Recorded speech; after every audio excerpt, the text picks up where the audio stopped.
মানুষ সরকারের পদত্যাগ চায় বিভিন্ন দেশে বিভিন্ন কারণে, কিন্তু এবার সরকারে যাওয়ার আগেই বাংলাদেশে মানুষ তাদের পদত্যাগ চায় তাদের চারিত্রিক কারণে। তারা সুযোগ পাওয়ার পরে যে পরিমাণ সন্ত্রাস চাঁদাবাজি শুরু করছে, বাংলাদেশের মানুষ অলরেডি তাদের উপর বিরক্ত হয়ে গেছে, অলরেডি বিরক্ত। আপনারা শুনেছেন যে আমাদের বন্ধু দলের বর্তমানে সবচেয়ে সিনিয়র মোস্ট লিডার তিনি একটি বক্তৃতা দিয়েছেন, যে তিনি বলছেন যে আমাদের দল শরিয়া আইনে বিশ্বাস করে না। এই কথা শুধু বলে তিনি থামেননি, তিনি আরেকটি চমৎকার কথা বলেছেন। যেটা বলেছেন এটা ছিল কদর্যপূর্ণ কথা, যে তার দল শরিয়া আইনে বিশ্বাস করেন, এটা কুফরি, এটা খারাপ কথা, এটা কদর্য কথা। কিন্তু পরের কথাটা ভালো ছিল, সেটা হলো আরেক দল তো আছে ইসলাম চায়, শরিয়া চায়, তারা করুক না। আল্লাহ তাআলা দিন কায়েমের মিশন দিয়ে নবীদেরকে দুনিয়ায় পাঠিয়েছেন। আম্বিয়া আলাইহিমুস সালাম চলে গেলেন, এখন দায়িত্বটা নিশ্চয়ই ওলামায়ে হযরতের কাঁধে। আমরা গর্ববোধ করি নিজেদেরকে নবীদের ওয়ারিস দাবি করে। রাসূলুল্লাহ সাল্লাল্লাহু আলাইহি ওয়াসাল্লাম আমাদের জন্য একটি বড় হিস্সা, বড় অংশ তিনি আমাদের জন্য নির্ধারণ করেছেন। তিনি ঘোষণা করেছিলেন, আল উলামাউ ওয়ারাসাতুল আম্বিয়া, নবীর বহু বচন আম্বিয়া। আমরা আলেমরা শুধু একজন নবীর উত্তরসূরি নই, আমরা সকল নবীদের উত্তরসূরি। সুবহানাল্লাহ। আল্লাহ তাআলা যত নবী পাঠিয়েছেন দুনিয়াতে, সকল নবীর মিশন একটাই ছিল, দ্বীন প্রতিষ্ঠা করো। সূরা শুরা আল্লাহ তাআলা 13 নম্বর আয়াতে এটা বললেন, 5 জন নবীর আলোচনা করে। এই 5 জনের নাম বলে বুঝালেন সকল নবী এখানে ইনক্লুড।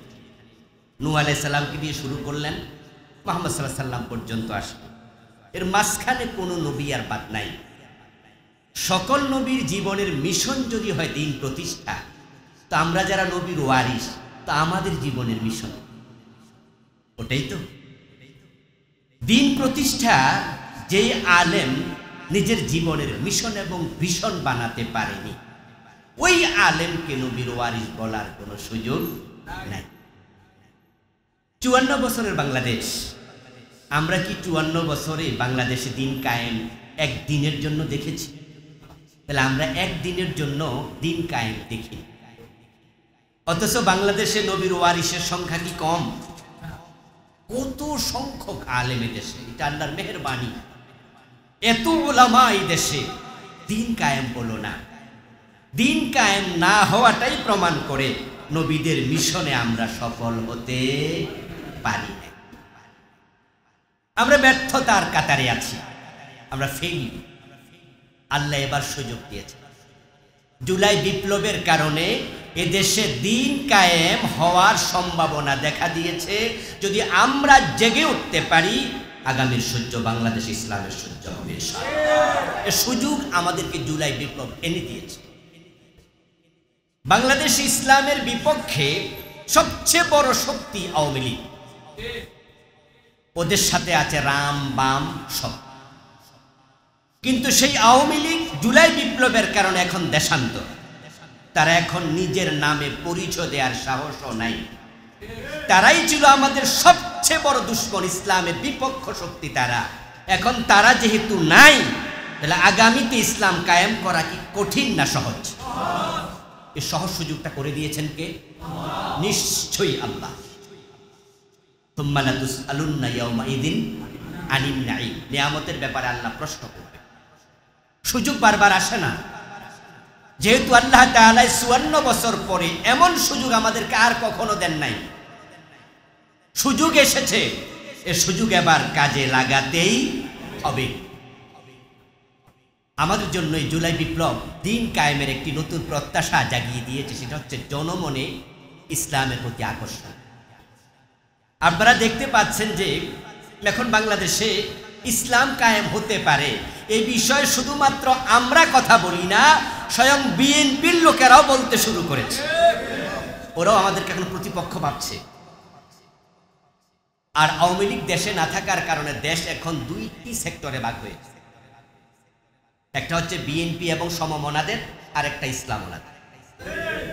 তাহলে আলটিমেট আল্লাহ আমাদেরকে বিরোধী দলে কিন্তু অলরেডি নিয়ে আসছে, আর এক ধাক্কা মারলে সরকারি দলে আল্লাহ এনে দিয়েছে আমাদেরকে 2 জায়গার এক জায়গায়। আমরা কিন্তু ইসলাম ওরা কখনোই দুই জায়গার এক জায়গায় ছিলাম না। আমরা অনেকেই ছিলাম থার্ড অথবা ফোর্থ অথবা তারও পিছনে, কিন্তু আল্লাহ এবার সেকেন্ড পজিশনে এনে দিয়েছে অলরেডি জুলাই বিপ্লবের মাধ্যমে। মানুষের প্রত্যাশা অনেক বেশি হওয়ার পিছনে আরো কিছু কারণ আছে, যেটা হচ্ছে যারা আমাদের বন্ধু দল, তারা সুযোগ পাওয়ার পরে যে পরিমাণ সন্ত্রাস চাঁদাবাজি শুরু করছে, বাংলাদেশের মানুষ অলরেডি তাদের উপর বিরক্ত হয়ে গেছে, অলরেডি বিরক্ত। এটা আরেকটি বিস্ময়কর বিষয়, তামাম দুনিয়াতেই সরকারের বিরুদ্ধে আন্দোলন হতে দেখা যায়, মানুষ সরকারের পদত্যাগ চায় বিভিন্ন দেশে বিভিন্ন কারণে, কিন্তু এবার সরকারে যাওয়ার আগেই বাংলাদেশের মানুষ তাদের পদত্যাগ চায়, তাদের চারিত্রিক কারণে। গত কয়েকদিন আগে এনসিপির একটি প্রোগ্রাম ছিল শহীদ মিনারে। এনসিপির প্রোগ্রামে সেখানে ছোট্ট একটা বাচ্চা মেয়ে সাক্ষাৎকার নিচ্ছে কোন একজন সাংবাদিক। ওই বাচ্চা মেয়েটা সাক্ষাৎকার দিতে গিয়ে বলল যে এনসিপির প্রোগ্রামে আমি এসেছি, আমার ভাই আমার সাথে আসছে বা মকাত্তিও আসছে, তবে আমি চাই জামাত ইসলামী ক্ষমতায় আসে। মানুষের মুখের মাঝে আল্লাহ তাআলা এমন একটি জয় জয়কার অবস্থা তৈরি করেছেন, ইনশাআল্লাহ আমি স্বপ্ন দেখছি আগামী বাংলাদেশ ইসলামের বাংলাদেশ হবে। আর ইতোমধ্যে আপনারা শুনেছেন যে আমাদের বন্ধু দলের বর্তমানে সবচেয়ে সিনিয়র মোস্ট লিডার তিনি একটি বক্তৃতা দিয়েছেন, যে তিনি বলছেন যে আমাদের দল শরিয়া আইনে বিশ্বাস করে না। এই কথা শুধু বলে তিনি থামেননি, তিনি আরেকটি চমৎকার কথা বলেছেন, যেটা বলেছেন এটা ছিল কদর্যপূর্ণ কথা, যে তার দল শরিয়া আইনে বিশ্বাস করেন, এটা কুফরি, এটা খারাপ কথা, এটা কদর্য কথা। কিন্তু পরের কথাটা ভালো ছিল, সেটা হলো আরেক দল তো আছে ইসলাম চায় শরিয়া চায়, তারা করুক না। তাহলে তিনি কিন্তু আলটিমেটলি বুঝায় দিলেন যে আরেকটা দল শরিয়া কায়েমের চেষ্টা করছে, তারা করুক, এর মানে হলো ইসলাম কায়েম হোক, আলটিমেট সাপোর্ট আল্লাহ তাদের অন্তর দিয়ে দিচ্ছেন। আগে তো বলতো শরিয়া আইন প্রতিরোধ করা হবে, এখন বলছে ওরা করুক না, রাস্তা তো ওরাও দেখাই দিচ্ছে। এখন আমাদের এক হতে দেরি কোথায়? কেন আমরা এক হব না, আমরা কাছে আসবো না?